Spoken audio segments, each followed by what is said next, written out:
Hi, everyone. This is Mr. Neighbor, and I just want to say welcome to my class. This video is going to talk about what we use quite often in my classroom, which is the Neighborhood 7, our classroom website. There's a lot of stuff on here, and I just want to show you a little bit about it. So first, this is the home screen. To get to the Neighborhood 7, you can type tiny.cc/neighborhood7 into your web browser, and it will take you right there. Just make sure you note that neighbor is spelled N-A-B-E-R. So once you're there, there's a couple things on the home screen that we use regularly as students in my classroom, but not necessarily for parents. Something that you may find of use is if you're without a calculator, the calculator button. It's a great one because this is a calculator that has symbols for square and square root and trig functions that students might need when they have a math or science class. This is a graphing calculator if you don't have a TI 83, 84, TI Nspire graphing calculator. So you can type in equations and graph those for yourself. So those are that we use in class. Something that would be good to note for outside of class purposes is the daily calendar, which is the only thing that's on this homepage. Here I have all the classes that I teach and the week with the day. When the day happens, I go in and I type up what we did for that class period, the things we worked on. If there was a quiz, if there was a test, if we did notes that day, things like that. So those appear right here. So you have a daily calendar showing what we were up to for that day. If you're gone, if you're a parent that wants to see what's been going on, things like that. If you need my contact information, it's also right here. And then let's just look at one class and see what it looks like. So this is Math 7. So most pages have a setup just like this, where there's a notes page.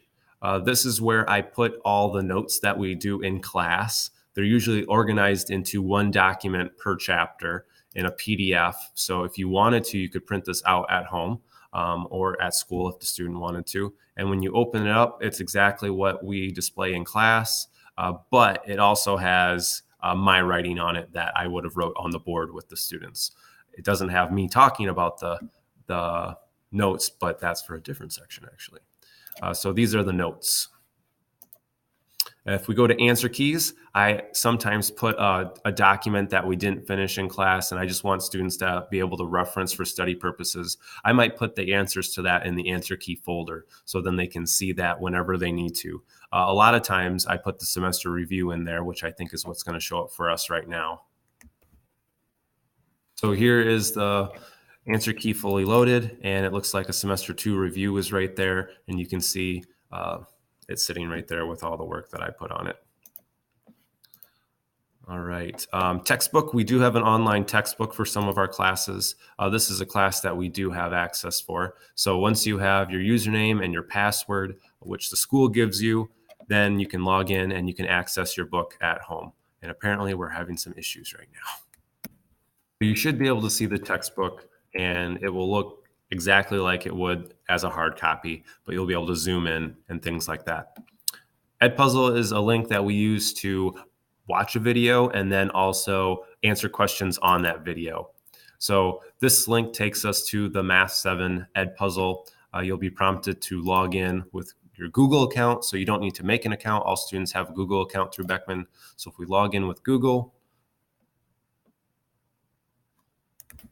it will ask you for, do you want to join this class? You'll say, yes, I want to join it. Or if you're a parent and you don't want to join, you can say, no, I don't want to join. I just want to go into it and look at it. You can do that too.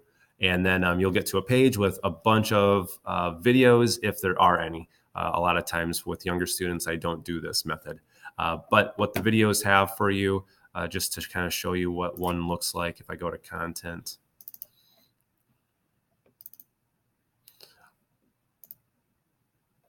The video has a bunch of question marks along the way, and those questions prompt the student for a response. So they can't go forward in the video until they answer the question. And a lot of times I have it so that they can't go forward and skip to the questions. It has to be watched in full to do that. And then they submit the question, or maybe it's just a statement that I want to make and clarify that I didn't clarify in the video. And then I kind of use that for our planning purposes for the next day. So that's Edpuzzle if you ever needed to use Edpuzzle. Links are links to every single video, including the ones that were in Edpuzzle. I use this as a way for students to recall what we did in class. Maybe I didn't have a very good example in class, and I do have a good example on the links page. My goal is to get a video for every single lesson that we do, so students can rewatch the video if they had trouble with the lesson, or if they weren't here, they can watch it. If they are wanting to study for an exam and they forget what complex fractions and unit rates were, then they can watch the video. You'll notice it's not complete by any means, but things are starting to fill up, and some chapters have more than others. Some of these are my videos, some of these are other people videos, but it's just another resource for students to use. We use forms just to kind of fill out surveys every once in a while. This big box right here is all of our assignments for the entire unit. So you'll see the assignments listed out. You'll see the one that's due highlighted, and then the ones that are already done already grayed out. So you can see the assignments that you're going to have, when the quiz will happen, the next assignments, and then when the test will happen. What the problems are, what the quiz is over, what the test is over, all that good stuff. Students get this hard copy as well, so they can write on it. But I use this one because I change the dates according to our schedule if we have something happen. So I like to have that versatility there.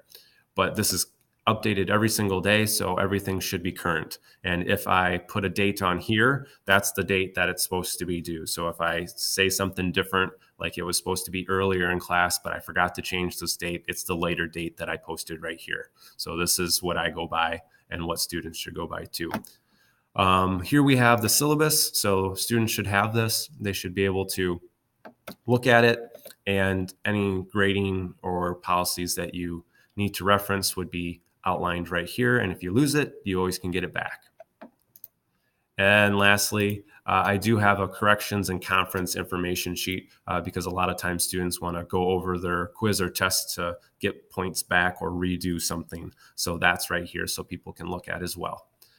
This is a great resource. So if you are a student and you want to increase your grade for maybe losing 4 points on a quiz, which isn't much by any means, this is a way to get some of those back and show your understanding of it. So we will go through that in class, but you can read through it right here if you ever need to. So that's the gist of the Neighborhood 7 and how the class is set up for my classroom. Hopefully this has been beneficial, and then you understand some more resources that can help you, or if you're a parent or guardian, help your student succeed more in math, science, or whatever I'm teaching that year. So thanks for watching, and I'll see you around. Bye.